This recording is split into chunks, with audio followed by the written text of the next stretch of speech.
evening, everybody. Glad you decided to spend your Tuesday evening with us. So as James mentioned, I'm the forage and grazing specialist with OMAFA. And as we get started, I know it's a pet peeve of mine when we start a grazing conversation and nobody defines any of the technical terms they're using. So even before I introduced our panelists this evening, I thought we'd just quickly sort of high level, what is bale grazing? Um, and what are some similar practices that may come up in this discussion? And I wanted to start with the concept of outwintering. So basically, keeping your cattle outside for the winter, not in a barn and not in a yard, right? And those benefits would be better ventilation and not having to scrape manure and then go and spread it somewhere, right? Transitioning to bale grazing, it's a type of outwintering, but in my mind, the difference is there's no feeder. And so that's where like bale grazing would be a type of outwintering, but not all outwintering is bale grazing. And there's lots of advantages and disadvantages to all of these systems. There are some nuances. Some of you might disagree with my definitions, and that's okay. But I wanted to start there just so we've got a bit of a common framework. As far as introductions, I'm going to let our panelists introduce themselves. So I guess I'll start with Misha. What's your name? Where do you farm? And in 3 sentences, can you tell me a bit about your farm? Sure. Yeah. It's actually Micah, but it happens Oh, all I'm the I'm time. sorry, Mike. All good. Don't worry. I knew Uh, that too, but I it's started all reading good. and got nervous. Happens, I'm sorry. happens all the time. It's all good. Yeah. So Micah Gerber, and I farm near Fort Francis, Ontario, approximately 2 hours from the Manitoba border and about 3.5 hours west of Thunder Bay. Um, our farm is a mixed operation with beef cows, cash crops, and laying hens. Our soil ranges from sandy to clay loam, and it's a farm with still lots of room for growth and development and improvements. Thanks, Micah. Alex, can you introduce yourself, please? Yeah, Alex Kraus. So me and my wife and 3 kids farm in Temiskaming area, just north in Englehart. And so we bought a quarter of bush 2021 and bought an old dozer and started pushing over trees and bought some cows in 22 and a bunch of sheep. And that's pretty much where we're at. So yeah, just growing and pushing more trees down as we go. So yep. Thanks, Alex. Dawn, can you hear us? Yes, I can now. And we can hear you. Your timing is impeccable.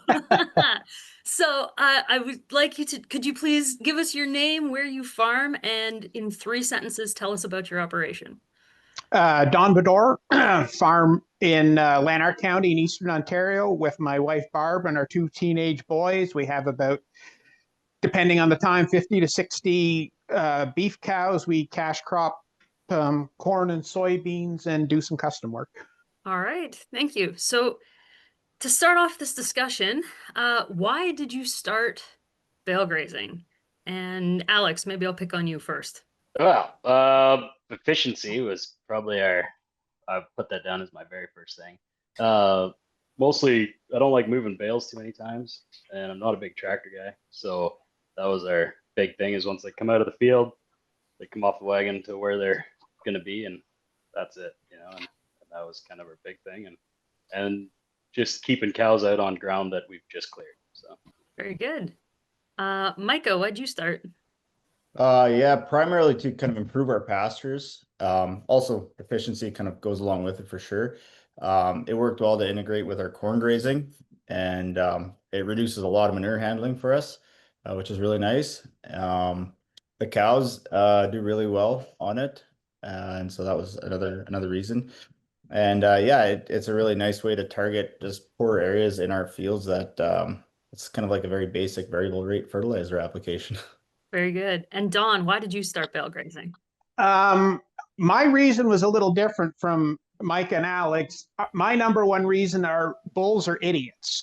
we we calve in the fall, so we breed in the wintertime, and we had 3 yards around the barn where we were breeding pens, and I was tired of fences being smashed and bulls being hurt, so decided to try to break them up a little bit and put a group out on pasture a couple years ago, and it worked out so well that we just expanded on it. And along with the problem with the bulls was mud in the spring.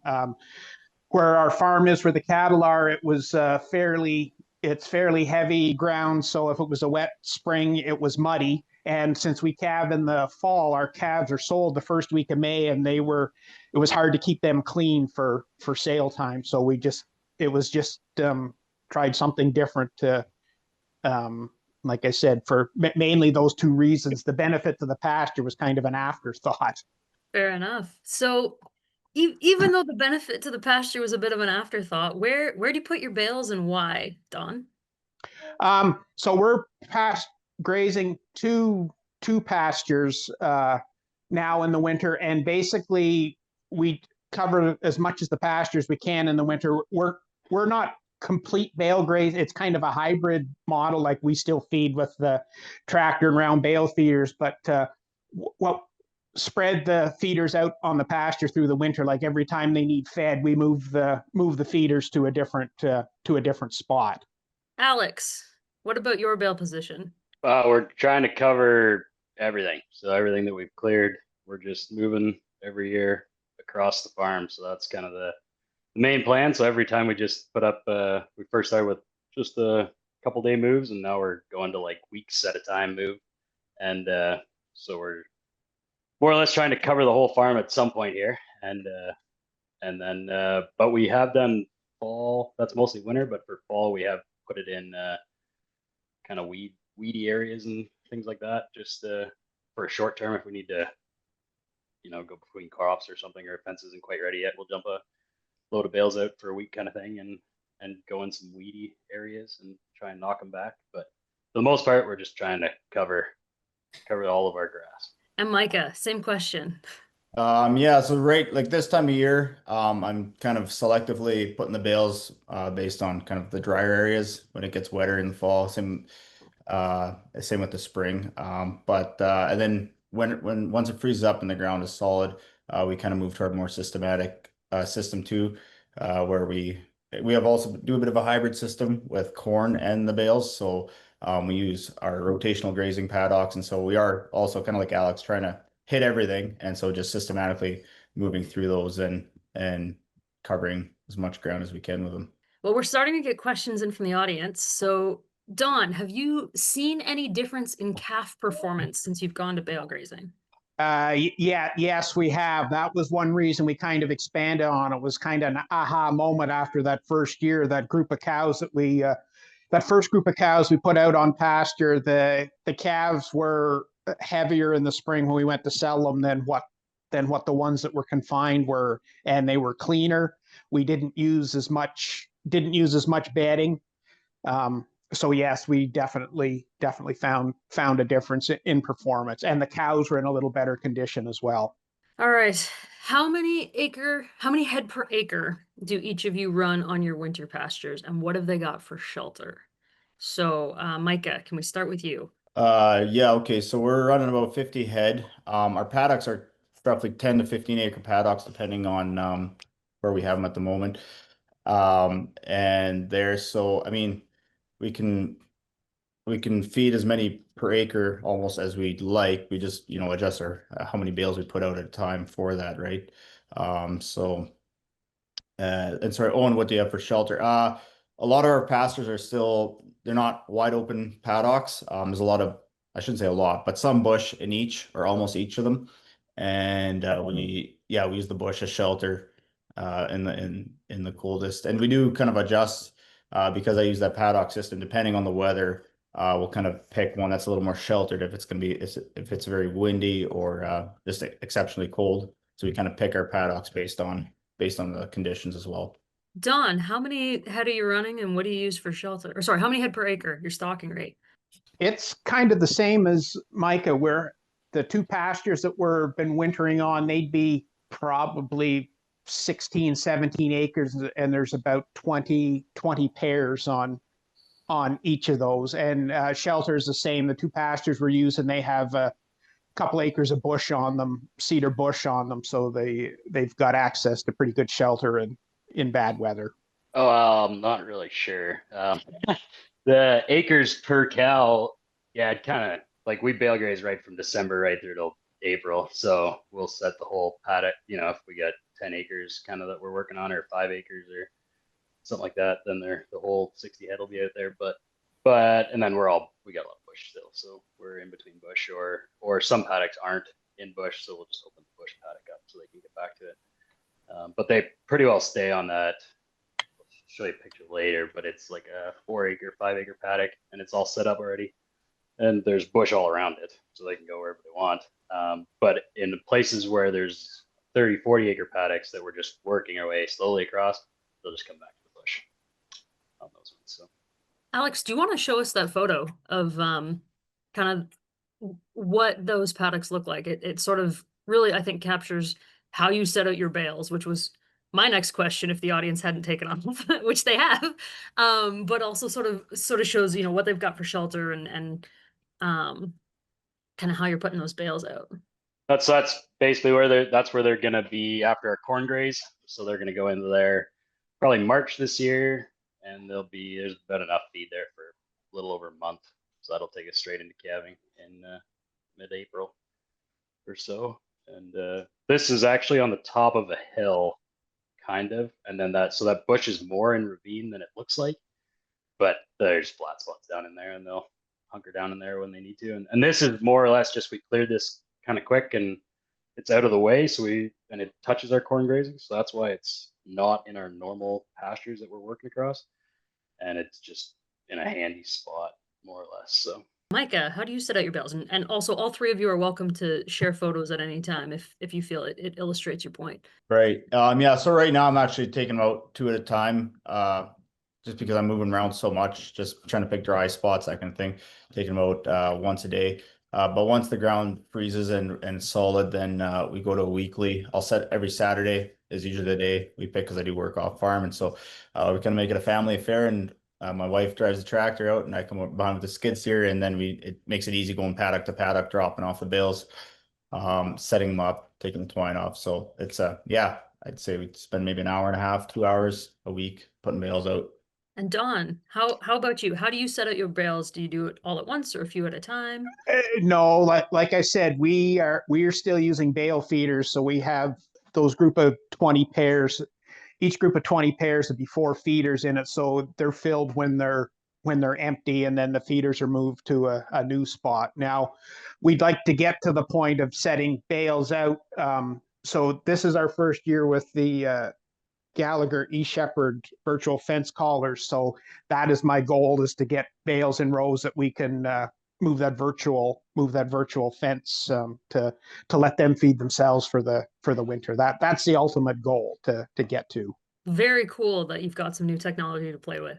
We've got a comment in the chat that this viewer read somewhere that old, not very good bales in the $20 to $25 range rolled out on pasture would be worth double or triple that in value for the seeds and dry matter distributed. They're asking, would that be accurate? you can tell for sure. And then I found for sure, if you want a cow to clean up bales, like the way I'm doing it with no feeders, and like that paddock that you saw, they're going to go out, there's no wires on that. They're just going to go straight into that for a month, and they're just going to do what they want. We have tried the wire thing, moved them every week, and that's great, but this is simpler, and I like simple. So that's what we're going to go with.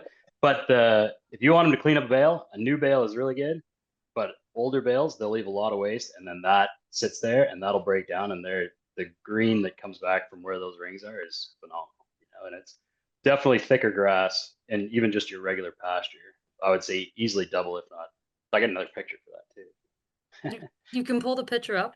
Mike is unmuted though. I don't know if he wanted to weigh in. Yeah, I wouldn't know the number exactly, but yeah, kind of like Alex said, like we have rolled bales out, and we typically do that too if we're in a bit of more of a hay shortage situation, because it will clean it up a lot more. But like Alex said, like you can take poor hay and bale graze it, and the cows they'll take what they want from it, and the rest, yeah, just like Alex is shooting here. I'll let him talk to it because it's his picture, but it's a really good indicator.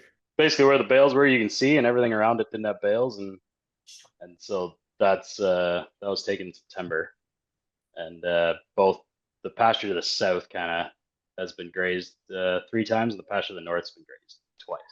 So it hasn't been hit for the 3rd time yet, but you can see that it's quite a bit more production where those bales sat. Our next question is, what are you doing for water management? Now, I know some of this comes down to how late in the year you're trying to graze, right? Because as soon as water systems start freezing up, that's when extended season grazing gets tough. Dawn, can I pick on you to start? What are you doing for water and how late in the year are you trying to keep them out there? We're lucky with water because our main pasture farm, that's our main yard for the cattle. So for the cattle on pasture, they have access to a heated water bowl, so they're out there all winter. Yeah, so we keep our cat. We try to do this bale grazing till about February when we're bringing the cows in for calving, and then we'll bring them to the yard. So we're running it's a frost-free just a water bowl, one of those from Kelm, super insulated bowls, and it's just fed out of a dugout. That is definitely one of our challenges, though, is the water, and we have plans to kind of change the system a bit because it has given us enough trouble. But yeah, that's primarily just it's a pond, pumping out of a pond and a casing there beside it. So yeah. Oh, sorry, Alex. Water system. Yeah, ponds. Yeah, just crush ice and get into the pond. Yep. Still keeping it simple. I like it.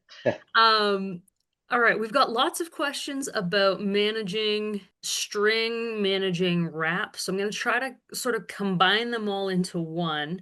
Do you remove them? How are you removing them?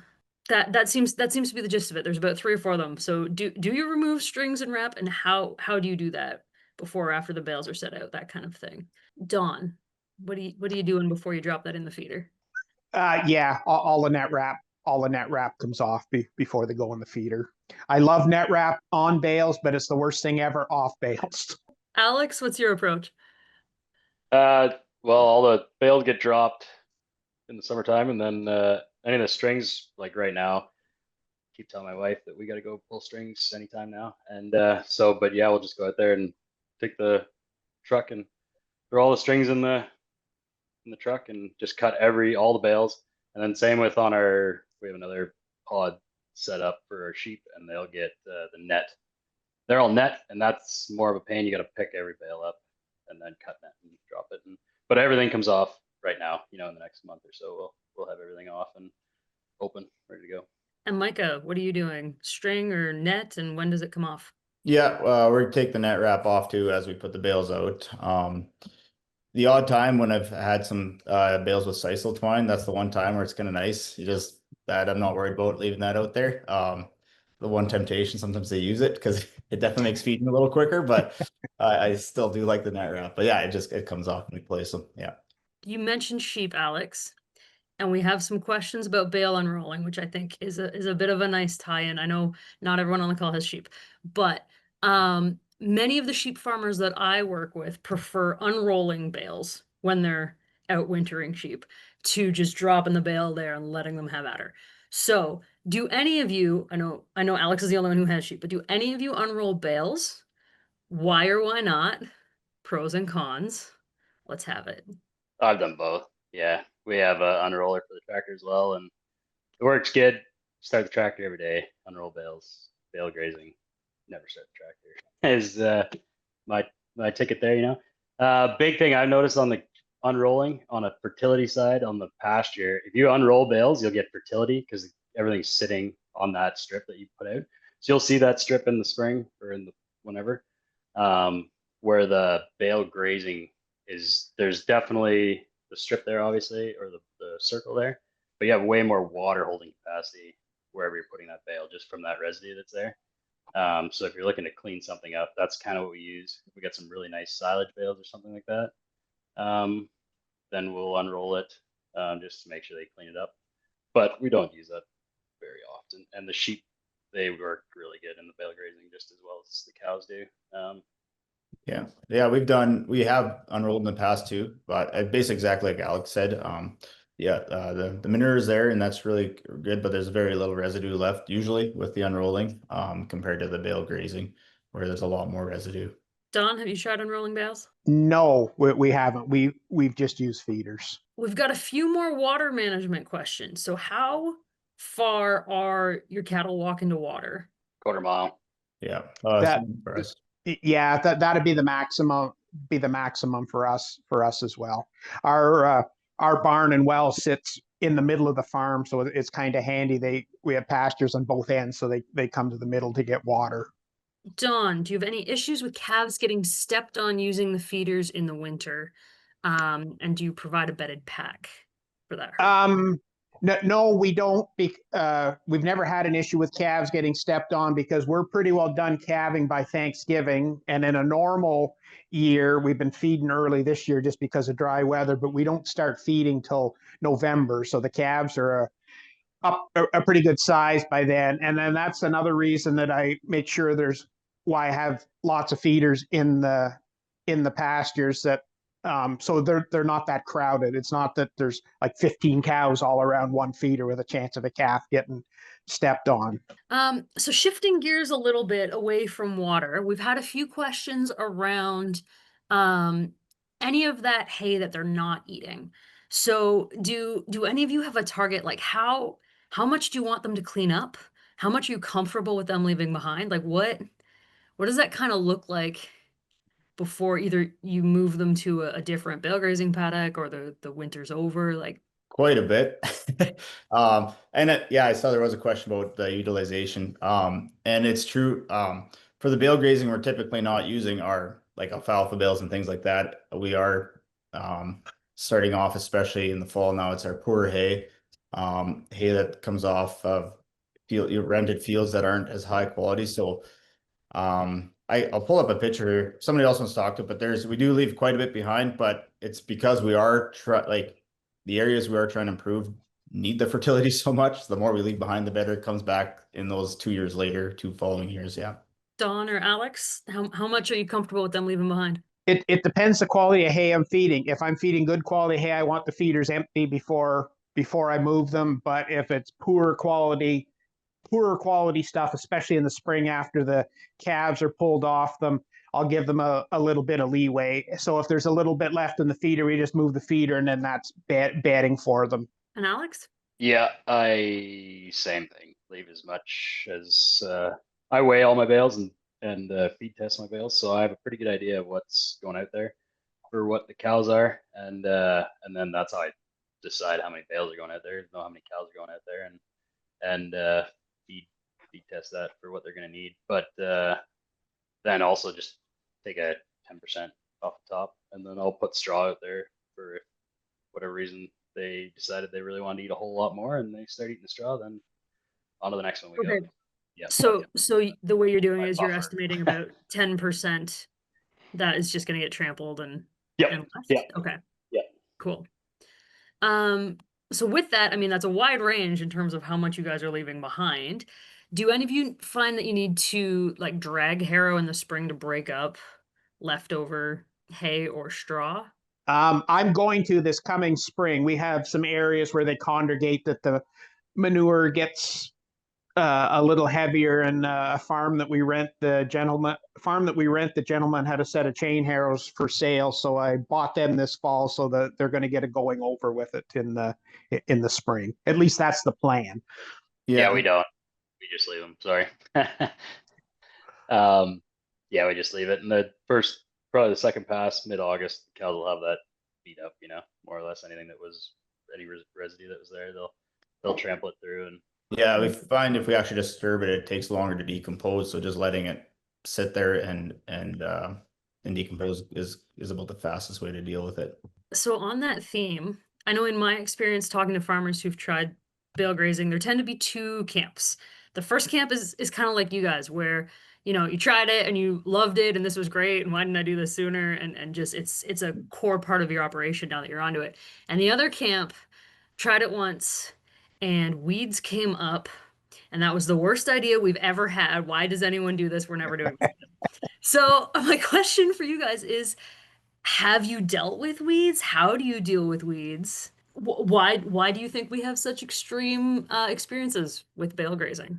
Have you had weeds? not really, not anything more than, yeah, like again, I'm on a different, we don't have like old pasture here, right? Like this is all new pasture.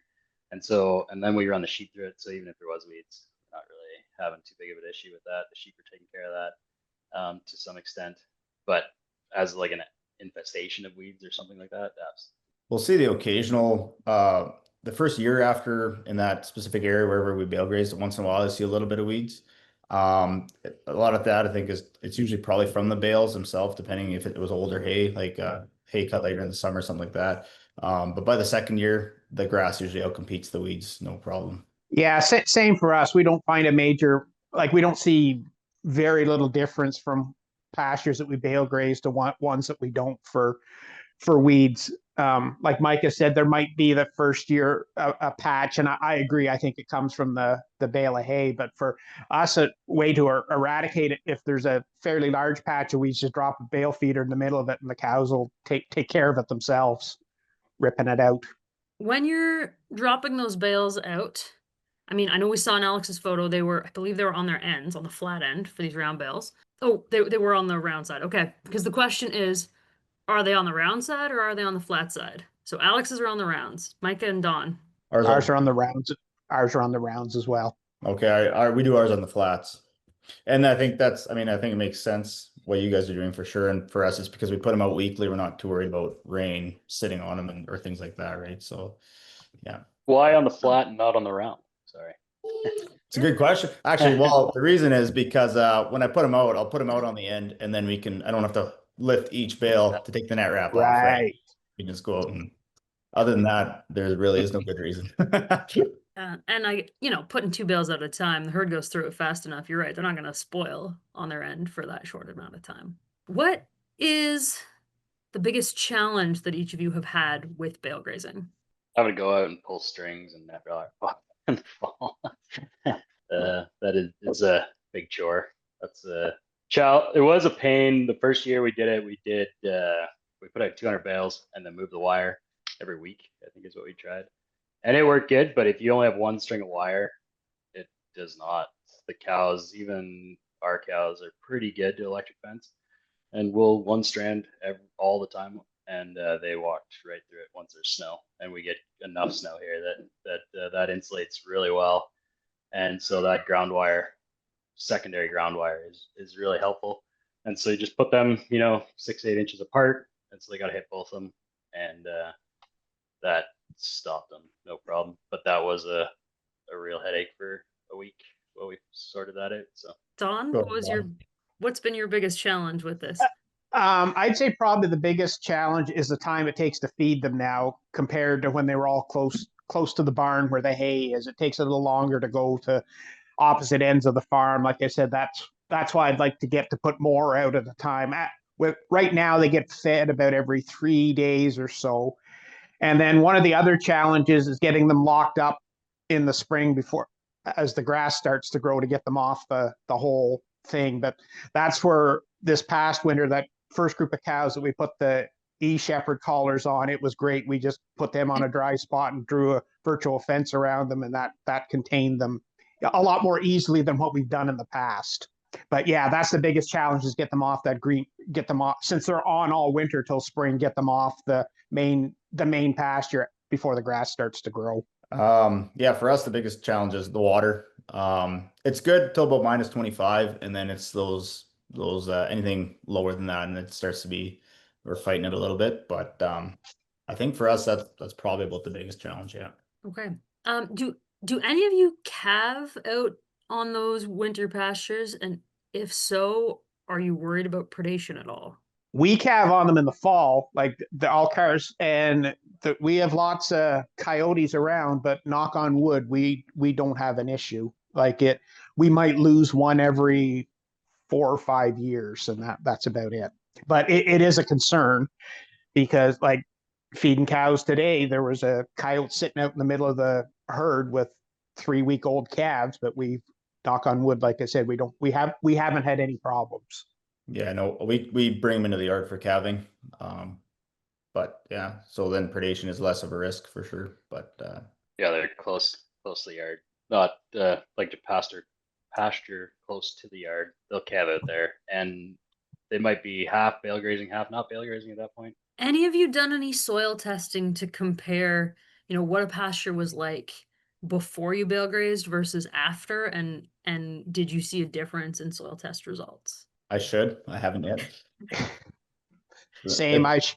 saying I should, but I haven't. But like what Alex and Micah said earlier, you can tell the grass quality is better because in the spring you can see where every one of our round bale feeders have sat. Like the grass is 2 or 3 times taller there and a much lusher green than where we have it fed. All right. I knew this question was going to come up, and I was going to do it.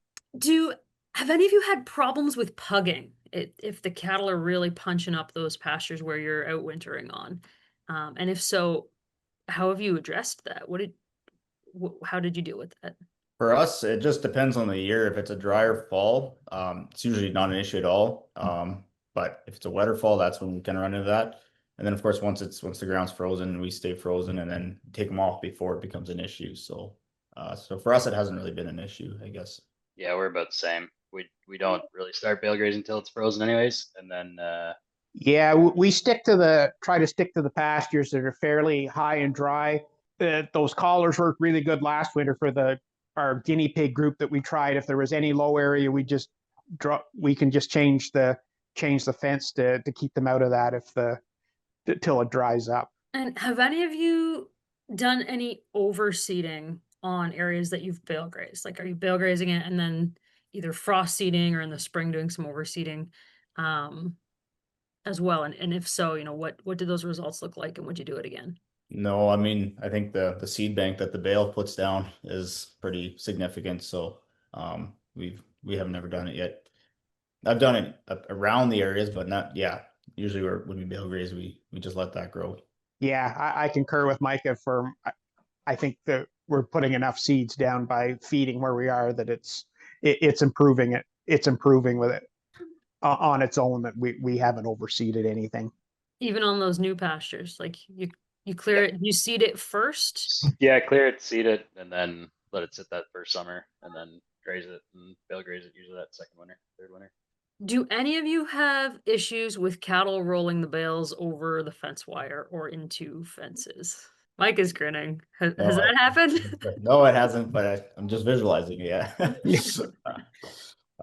No, usually, I mean, if the paddock that usually when we're stocking the paddocks in the wintertime, with the bales, maybe then we'll have, the cows get excited, right? Especially the one that they're in, because I'll usually just leave them in the one they're in and add a couple of bales to it, right? But other than that, it hasn't been an issue yet. That comes back down to my earlier comment that bulls are idiots. We had one that had to go to town this spring because the paddock he was in with 3 feeders, they were flipped on their end every day and about 50 feet from where, at least 50 to 75 feet from where they started the day before. So yes, one particular bull has caused some problems with that into the fence, into the barn.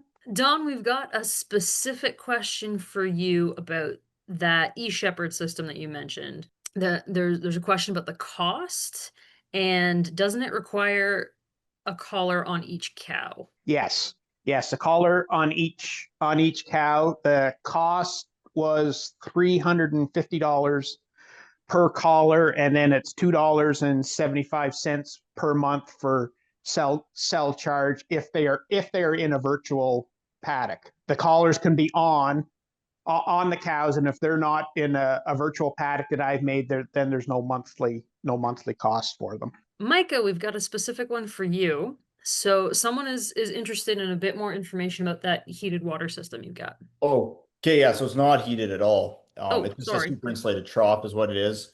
The brand I have is Keln. I think there's probably a couple out there. And basically it just functions off the idea that the cows are gonna replace that water at least once a day, and it shouldn't freeze. So what it is I have a casing beside a dugout with some crushed rock with a pump in there. I wish I had a good picture of it. I probably do somewhere, but I didn't have that one ready for tonight. But anyway, there's a float switch inside the trough, and so that activates the pump. Obviously, once the pump shuts off, the line drains out again, so there's no water in any line anywhere. But like I say, I do run into issues -25 or lower. I do get a bit of a crust of ice in the trough sometimes, and that'll freeze the float, and then of course I have issues. But I can, knock the ice out, get the float going again, and it's usually okay. But it is a little more running around and checking on it, that kind of thing.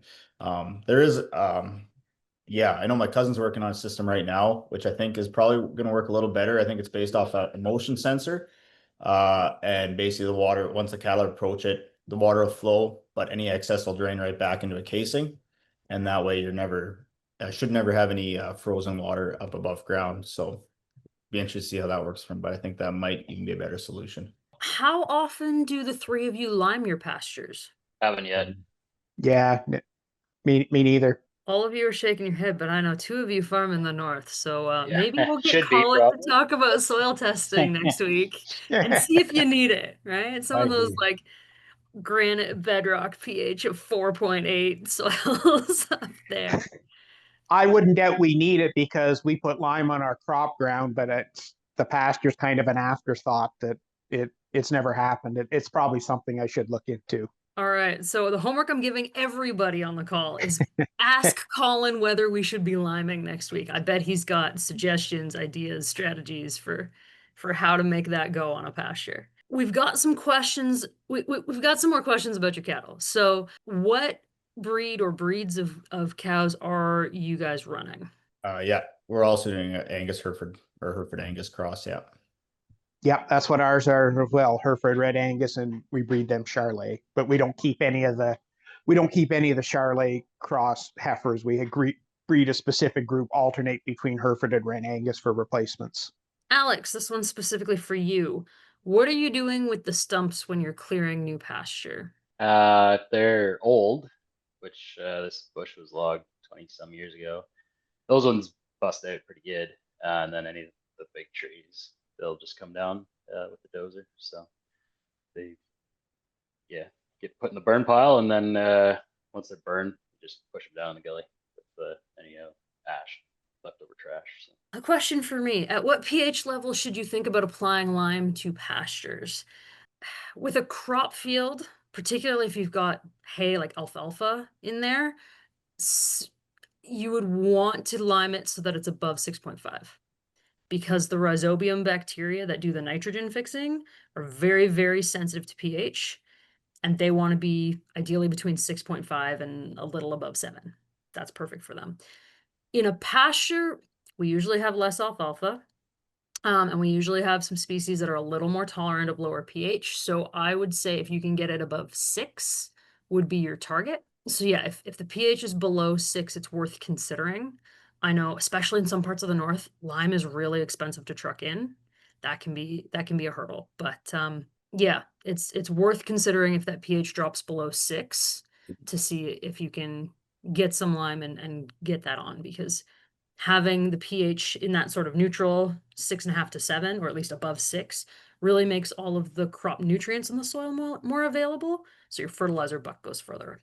Okay, so for someone thinking about starting bale grazing this winter, what are the top 3 things they should do to make it a success? Your bale's out now before it freezes.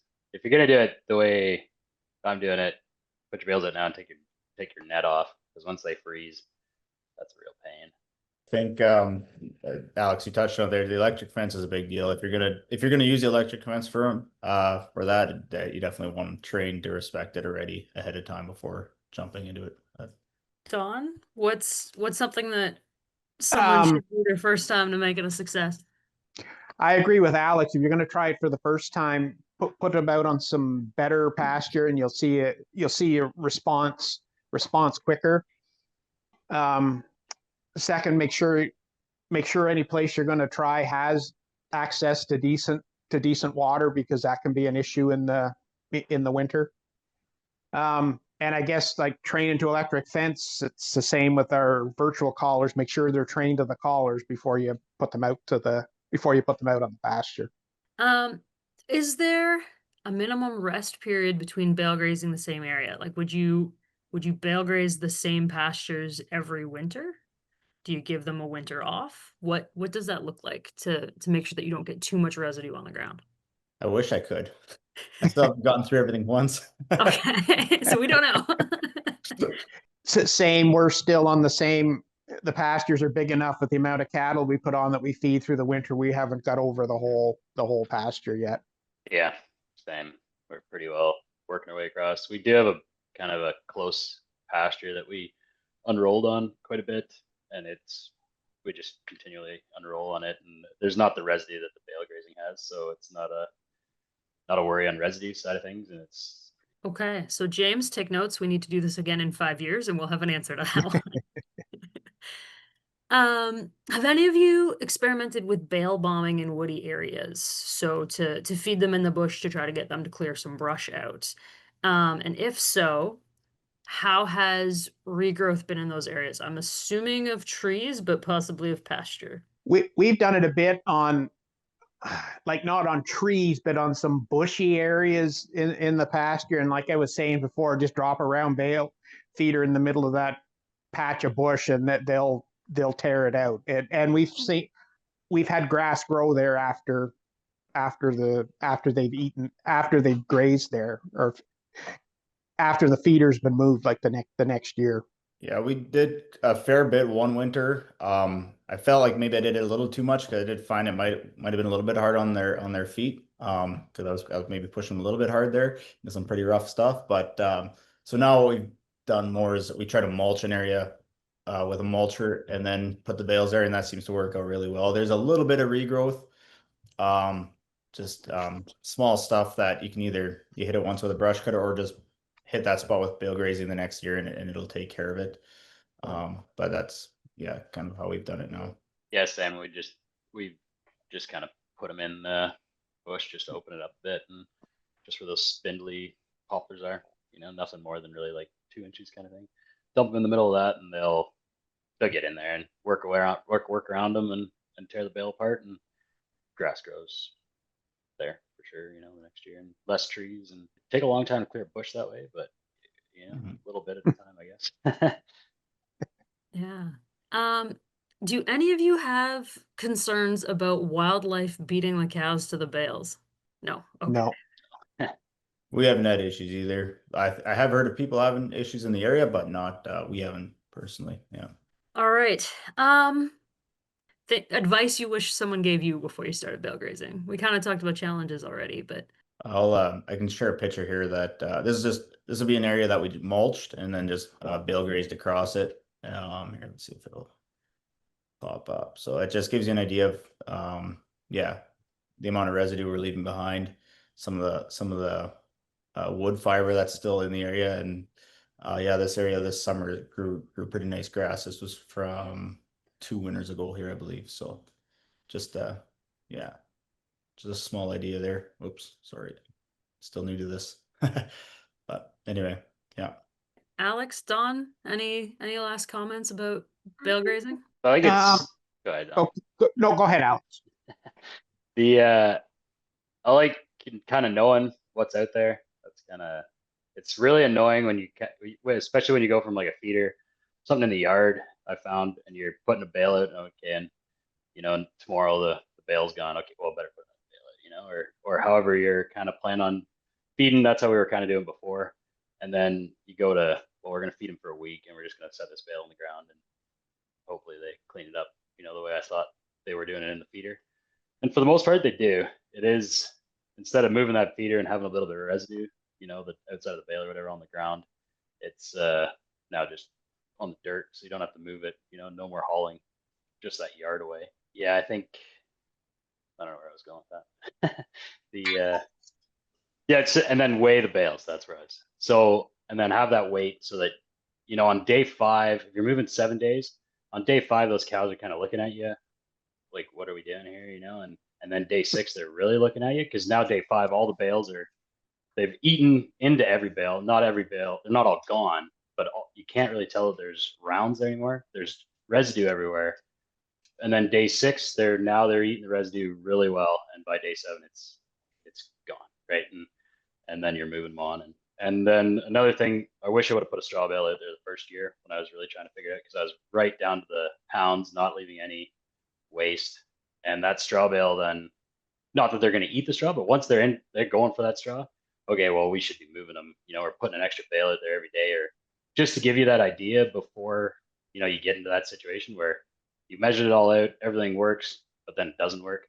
And so that straw kind of gives you that buffer. And if they're into that straw, moving ahead, and that would have been really handy that first year. So, and we do that now every time, even we're corn grazing, we put straw out there, and we bale graze straw for the corn and a bit of hay. And then now with all of our bale grazing, we just put a straw pile or bales in off to the side. Yeah, no, I'm really happy with how it turned out, especially because we just kind of stumbled upon the benefits. Because, like I said earlier, my main reason to get them out on pasture is to get the bulls a little farther away from each other and to get away from the mud in the spring. So now we only take less than a third of the manure out in the fall because it's spread itself by the cattle.